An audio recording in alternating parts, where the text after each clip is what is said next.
Hello, and welcome to today's episode of Date in a Blink, where we're joined by sex, love, and relationship coach to be, Brianna Endrina. Modern dating sucks, but it doesn't have to. Here on the Date in a Blink podcast, you'll listen in on 10-minute voice-only speed dates between strangers.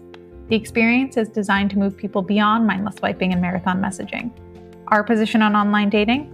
It's time to stop collecting pen pals and start, going on actual dates. Online dating? That actually involves dating? Is that even a thing anymore? But for real, dating should be fun. We hope listening in inspires y'all to try new ways of meeting people. Tune in every other week to hear a new couple go on a date. In between, we'll talk to relationship experts about how the date went and what we can learn from it. Will our hand-picked podcast matches find love on these Blink dates? Or will they say goodbye to each other after 10 minutes and never look back? Tune in to find out. Before we jump into today's episode, here's a quick word from our sponsors. If you haven't heard about Anchor, it's the easiest way to make a podcast. Let me explain a bit. It's totally free, and Anchor will distribute the podcast for you so it can be heard on Spotify, Apple Podcasts, and lots of other podcasting platforms. Not only that, but it has creation tools that allow you to record and edit your podcast right from your phone or computer. It also lets you make money from your podcast with no minimum listenership. It's everything you need to make your podcast in one place. Download the free Anchor app or go to anchor.fm to get started. We hope you enjoyed listening to Amrit and Lydia's date in episode 1 and are excited to hear Brianna Endrina's take on it. We know we are. But before we dive in, if you love listening to other people's secret moments, check out Secret Life by Brianna Davis, where you can continue to be a fly on the wall and hear others' secrets and stories. Secret Life is a podcast about confessions of love, sex, money, food, addiction, and hidden taboo topics that are often hilarious, uplifting, and hopeful. We hope you love it as much as we do. We're here on Date in a Blink today with Brianna Endrina, your new favorite sex, love, and relationship coach to be, and the host of the Sexy, Soulful Confidence podcast. She's here to refine the conversation around sexuality and encourage you to be bold, weird, and big-hearted in the pursuit of living your happiest and most pleasureful life. Bri, thank you so much for joining us today. We're so excited to pick your brain about all things sex, love, and relationships and hear your thoughts on Amrit and Lydia's date. Yay! Okay. So we don't have a ton of time. I'm going to dive right in, even though Bri, I always love just That's talking fine. with you. So, but we Totally gotta squeeze it in. Let's do it. So Bri, we know you were an actor in a past life and that you transitioned to becoming a voice in the sexual wellness space a few years ago. Despite being familiar and comfortable with that part of yourself for a long time, it sounds like there were some bumps in the road on that journey. Can you tell us a little bit about that? Yeah, absolutely. So, I think, one tough thing about changing or kind of pivoting what you do is there's always the possibility, and I think oftentimes the inevitability of losing aspects of, your former life or even like your former self. And it's a really, really tough truth to come to terms with. And I think even though it can be super liberating to let go of those things that really no longer serve you, it doesn't ever really come easily. And so I feel like that no matter, how prepared I was for this new transition or this like kind of new emerging, life still threw me these curveballs to kind of test, where I was at with it. So for example, my situation, like you said, I'd been in film and television for the last decade. And so a lot of my relationships have really only seen me in that light. Mm-hmm. And when I began to transition into sexual wellness, though, I felt like I'd done a lot of work to get comfortable to finally publicly announce this venture. And it wasn't something that, just kind of sprouted up out of nowhere for me. I'd very much been in this world, for a while before I had announced it. So when I finally did announce it and I was met with resistance in certain relationships, it really, really shook my confidence. It caused a lot of second guessing in myself and my ability, around my worthiness and just pursuing sexual wellness altogether. And the time of the disapproval when it came, I had already begun the podcast. I had been certifying as a love, sex, and relationship coach. I think I'd already even been collaborating with Blink. And I felt, I was really, really on the right path and my excitement was at an all-time high. And I was really aligned in my life. And then that test came and I did not think I was going to pass it. I mean, there were like weeks where I just cried. I doubted any step forward. I started to self-sabotage and I really just hid myself away from everybody and everything. Thank you for sharing that. Yeah. As somebody who's gone through career transitions myself, I know how hard it is and the self-questioning and the doubt. And It's really hard, especially because, you have that internally as it is, and to have it come from external, like it kind of validates all those internal fears and anxieties, and it's really hard. So I'm really sorry to hear that you went through that, but I'm also really happy that you fought through it and are here with us today. Absolutely. One thing I'm curious to know is, what advice would you give to someone who wants to begin their own journey to sexual wellness, but also finds themselves navigating, similar bumps in the road or different pressures from people around them or life society? Right. So I would say that self-kindness is really important, if not probably one of the most important things that you could learn. And the process of embracing, I think, your sexuality is not linear. And so you have to create ways to resource yourself on the days that you don't want to do the work or you feel defeated. And so one thing that I really love doing is coming up with a list of affirmations that I can go to repeat to myself and to remind myself that, hey, this moment's going to pass and I'm deserving of experiencing, a full and a healthy sexuality. And then another thing would be setting very clear boundaries and upholding them. Boundaries are the high value information that people need to love you better.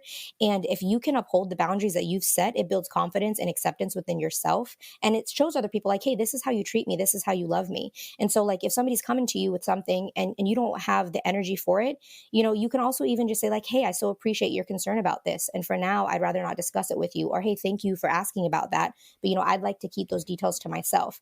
And I have an entire episode on my podcast about boundaries, so we can always dive into that further there too. But I would say those are probably the main things that I would do to resource yourself in moments that you feel like you're struggling navigating, coming into your journey of sexual wellness. I love that. Yeah. Dating obviously is by nature an exploration. You're getting to know different people, different preferences, different comfort zones, different boundaries.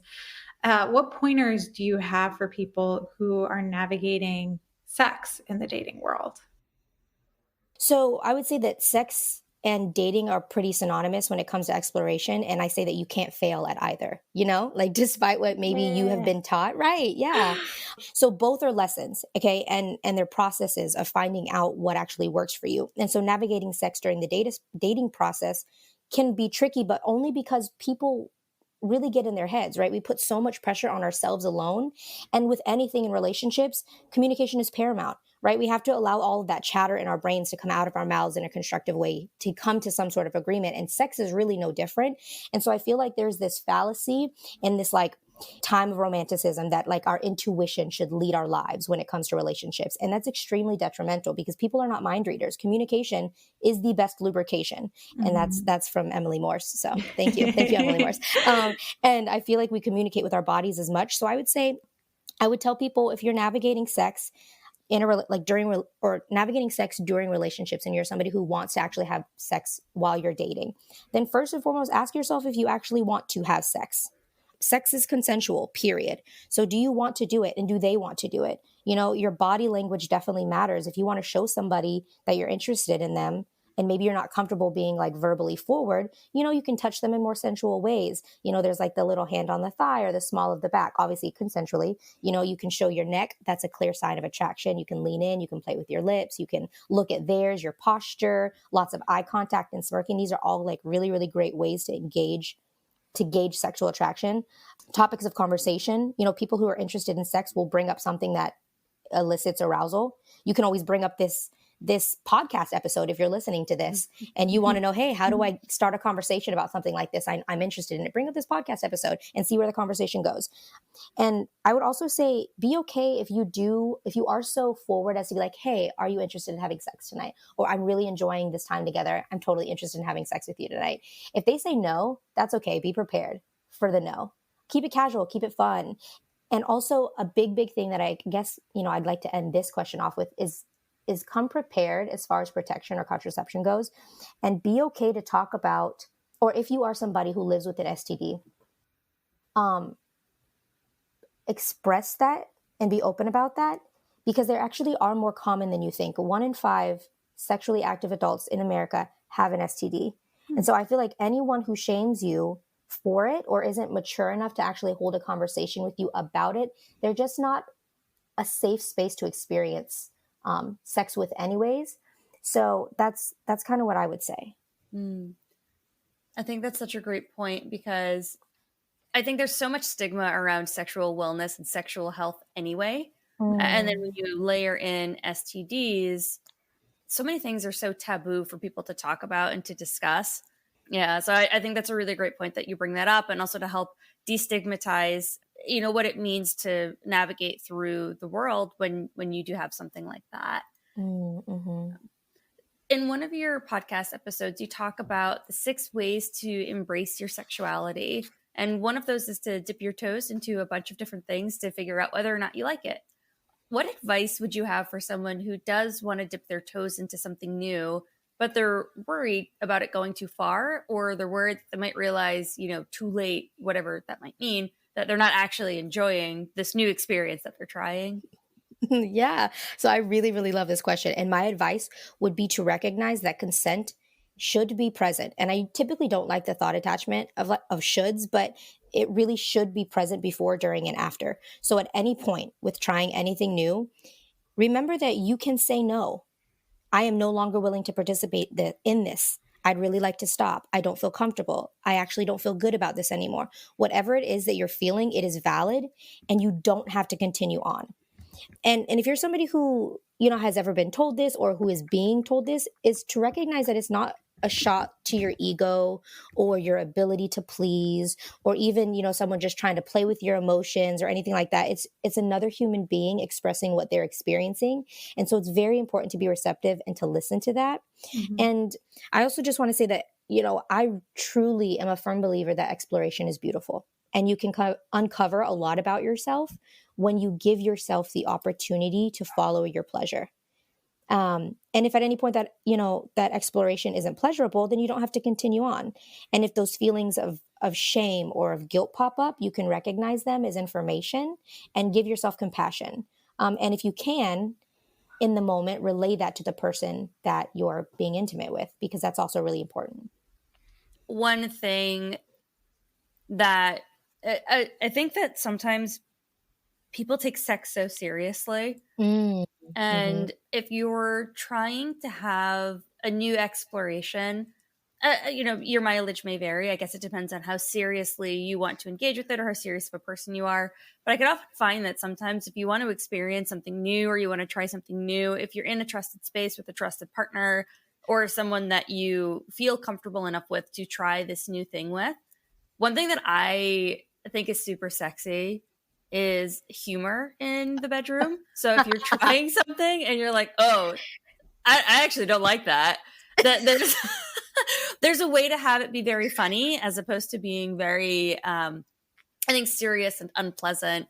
Absolutely. And so I think that for people who, obviously, if you're uncomfortable, it's important to express the seriousness and the gravity of how you feel about those things. But it's also okay if laughter is your first response to something new. I feel like that's something that is warmly welcome and can often break a lot of tension. And also, there's so much shame and guilt that a lot of us experience in today's culture, that I love the fact that you bring up that, people can have these explorations and try new things.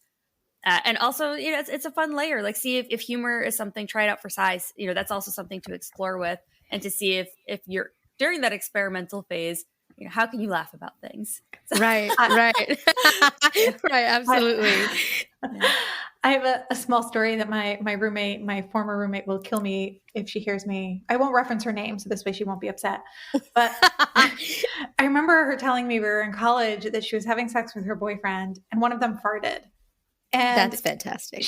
Neither of them reacted. And she just said, she had to, she held in her laughter so hard. And she was like, I don't understand why he didn't react. But then I felt guilty reacting. So then it was just we just continued through it. And I was like, that is bizarre. If something happens, just laugh, just have a good time with it. But people take themselves so seriously. And it's just oh my God, I farted during sex. This is so embarrassing. No, it's just, you're doing things with your body and it happened. I don't know. So it means you're relaxed, Just exactly it. That's exactly it.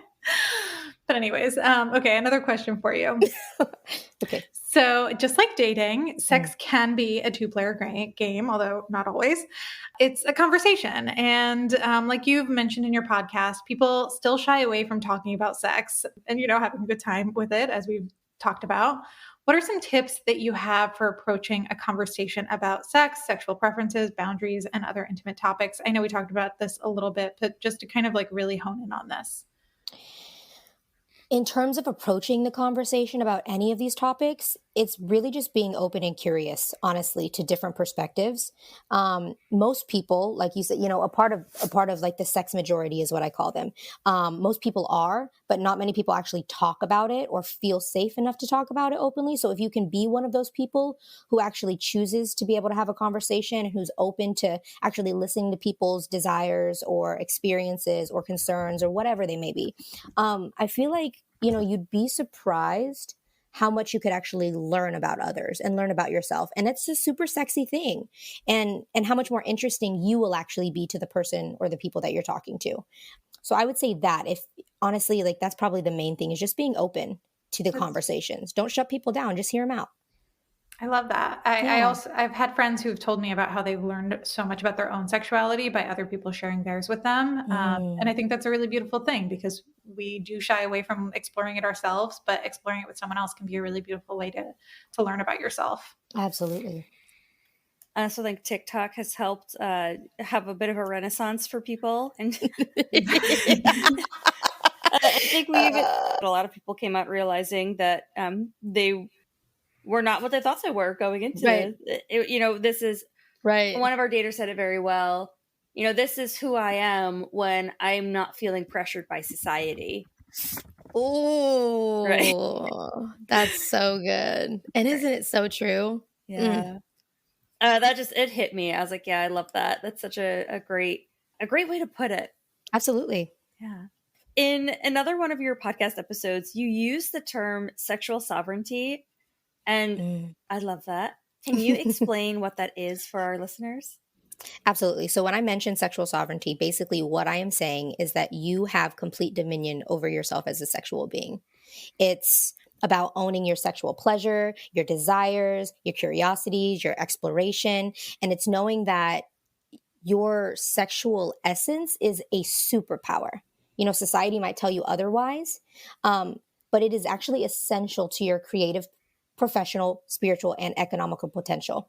And it's actually the foundation of your aliveness. And I think it's your birthright to own that. And I say that so wholeheartedly, because the journey to regaining my sexual sovereignty has been so beautiful, and I've learned so much through it. And it does really make me thankful for my body, just for everything, actually, for everything in my life. It really, really does.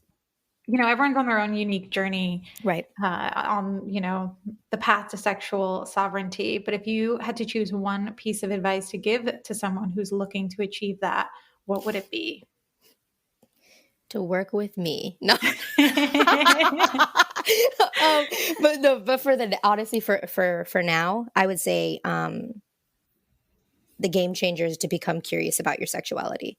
In all honesty, start reading books, start listening to podcasts, start following sex educators, and experiencing, with your own autoeroticism. And I think the more you get to know your sexuality, the more you will come to understand yourself in so many other aspects of your life. And the more confident you'll be in expressing yourself in the ways that are truly, truly authentic to you. And I personally think that is freedom. Yay. Freedom. Yeah. Work with Bri, everyone. Okay. Okay. So some questions about Lydia and Amrit's date specifically. Were there any particular strengths that stood out to you in the way that they communicated? Absolutely. Okay. So I loved that they endorsed each other in their individual experiences. And they also found ways to relate, even if you could hear there were moments in there where they're in their voices where they may have had like opposing views or didn't actually fully agree. They still endorsed each other, and they still were open to hearing each other out and offering other insight or offering other options. And I think I really enjoyed that they both used a lot of encouraging terminology. They were really expressive in their vocabulary. words like incredible, love, quirky, amazing, awesome, things like that. And they really listened well. Neither one of them actually hogged the conversation, which shows me, like, if, I look at long-term wise, it's a really beautiful sign of equality and respect to be able to sit and listen to somebody and respond versus waiting to respond. And I think at the end, they were just really interested in getting to know each other more, which I really enjoyed. And going back to what actually, Laura, you said earlier about humor, I made this note too, that, I think Amrit made the joke about, like the pilot license in there. And then Lydia made a joke back, like a cute rebuttal to that. And they both laughed. And so I felt like there's a question that like a lot of psychotherapists will ask, couples who come in for couples counseling. It'll be like, do you think your partner's funny? And they can gauge a lot by the partnership if you actually think your partner is funny or not. Because most partnerships that actually like incorporate humor into the relationship, communication, encouragement of individuality. And humor during sex. Sorry. And humor during sex. That's exactly right. That's exactly it. They actually have healthier overall relationships and more sustainable long-term partnerships. So the fact that he was able to make her laugh and she was also able to engage in that in a very humorous way and like fun, flirty way, it's great for potential for the whatever happens with them. So I think that was really awesome. If Amrit and Lydia matched and they decided they wanted to meet up for an in-person date, what advice would you give to them? I would say be the same person in person as you are over the phone. Absolutely. Nerves might get in the way, but you're not in this alone. You both agreed to meeting. And so it's like, again, don't put the pressure on yourself to be anything but you, and just have a good time. Have a good time. Yeah. The conversation between Amrit and Lydia was pretty free flowing. What are some takeaways from the date that you think might help other blind daters on their journeys to find love? I would say that being willing to ask questions is an important part of the, I guess, art form of communication. The most interesting people are the most interested people. So when in doubt, ask questions, get to know them, because the more that you lean in, the more that they're going to lean in. And I think that is a huge takeaway from this conversation. Amrit was so willing to ask questions and get to know Lydia, and it allowed her to open herself up to him and get, just express more about herself and her interests and what she liked to do in the city, and even that question about Thanksgiving. Sometimes people throw those questions away, but a lot of it can really give you insight into who people are, maybe the family dynamic, how they're able to go with the flow of certain situations, what they think about traditionalism or holidays or anything like that. So I feel like if you're listening to their date, or if you listen to their date, acknowledge that asking questions is actually really beautiful and really important, because the art of communication can get lost in us focusing so much on ourselves and how we're showing up, as opposed to being interested in the person that we're talking to. Excellent advice. Yes, I agree. So, Bri, the $1 million question, date in a blink. What did you think? Do you think that they matched, and why or why not? I absolutely think that they matched. And the reason I do is because they ended the note on the love of Spike Ball, and the excitement in Lydia's voice. Okay. The excitement in Lydia's voice was just like, and when Amrit said that they actually ended up going on tournaments, and her excitement about Nashville, I was like, oh, there it is. Hard they matched. Let's go. Honestly, I really do. I think I didn't feel like, also when I listened to it, that was actually the end of the date. Y'all may have cut it off in the episode, but I felt like they wanted to continue to talk. They were interested in each other. And as it progressed, the more interested they got. And I think that's a really beautiful sign. So I hope that they matched. Laura, what did you think? I thought the exact same thing. I was essentially envisioning them being on the same Spike Ball team and playing that game together. It's funny, I never really heard of people playing that sport. And then when they both seemed very interested, I thought there were too many mutual interests and hobbies for it not to at least be a meetup at some point. So I was pretty strong in the yes camp. So Tali, what happened? They matched. Yay! Yes, they matched. And we spoke with Amrit after the date, and we have plans to speak with Lydia. I know that they've met in real life. I don't think it was for Spike Ball, if I'm recalling correctly, but they did meet in real life. I think Amrit went to one of her holiday parties, and I think she came out for some game, but not a Spike Ball game. I don't know, if it's a romantic relationship or a platonic one, but it seems like there was definitely a connection there and that they have continued exploring it in real life and have become at least friends.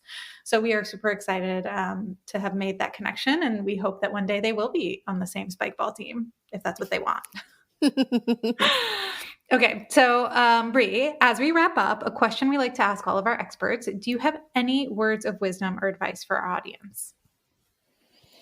In addition to all the ones you already provided. Oh, any words of wisdom? Show up for yourself every day. That's what I would say. If you can show up for yourself every day, that actually grants you the confidence to show up for other people. I'm definitely of the mindset, fill your cup until it overflows. And then what's overflowing, you can give to other people. So I would say that actually.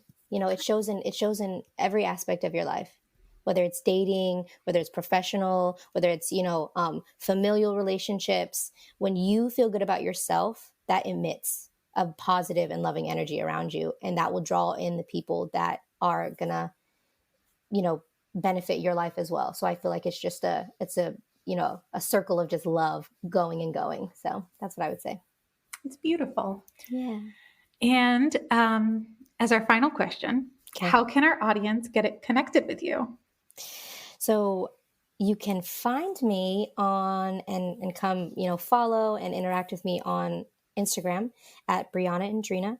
And you can also listen to my podcast. It is called Sexy Soulful Confidence. And you can find me on Spotify, iTunes, I believe Stitcher, Amazon Music, and Google Podcasts. Awesome. Thank you so much, Bri, for spending this time with us and sharing everything that you did. And we will put all of that information in the show notes. And we encourage everyone to reach out to Bri and to listen to her podcast. And if you're interested in becoming sexually sovereign over yourself, definitely reach out to her. And everything, all the other things.